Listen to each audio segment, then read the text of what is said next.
హైదరాబాద్ లో అంతర్జాతీయ arbitration mediation centre కు చేసిన భూ కేటాయింపులను రద్దు చేసింది హైకోర్టు. రాష్ట్ర ప్రభుత్వం గతంలో జారీ చేసిన జీవోలను కొట్టేసింది. ఈ కేటాయింపు నిబంధనలకు విరుద్ధంగా జరిగిందని దాఖలైన ప్రజా ప్రయోజన వ్యాజ్యాలపై విచారణ జరిపిన న్యాయస్థానం ఈ నిర్ణయం తీసుకుంది.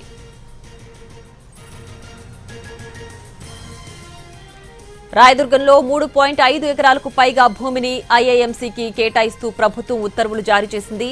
ఐటీ కారిడార్లో ఉన్న ఈ భూమి విలువ సుమారు 350 కోట్లు ఉంటుందని అంచనా.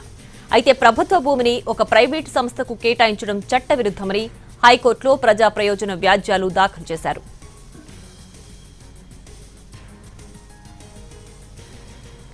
సుప్రీంకోర్టు తీర్పులకు విరుద్ధంగా నిబంధనలను అతిక్రమించి ప్రభుత్వం ఈ కేటాయింపులు జరిపిందని పిటిషనర్లు కోర్టు దృష్టికి తీసుకెళ్లారు. అయితే హైదరాబాద్ లో ఐఐఎంసీ ఏర్పాటు వల్ల అంతర్జాతీయ వాణిజ్య వివాదాల పరిష్కారం సులభతరం అవుతుందని ప్రభుత్వం వాదించింది. ఇరుపక్షాల వాదనలు ఈ ఏడాది జనవరిలోనే ముగియడంతో ధర్మాసనం తీర్పును రిజర్వ్లో ఉంచింది. ఇవాళ తుది తీర్పొచ్చింది.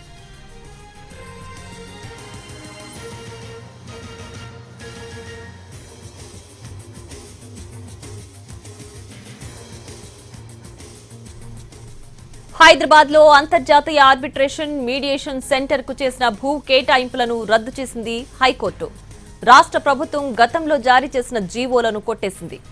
ఈ కేటాయింపు నిబంధనలకు విరుద్ధంగా జరిగిందని దాఖలైన ప్రజా ప్రయోజన వ్యాజ్యాలపై విచారణ జరిపిన న్యాయస్థానం ఈ నిర్ణయం తీసుకుంది.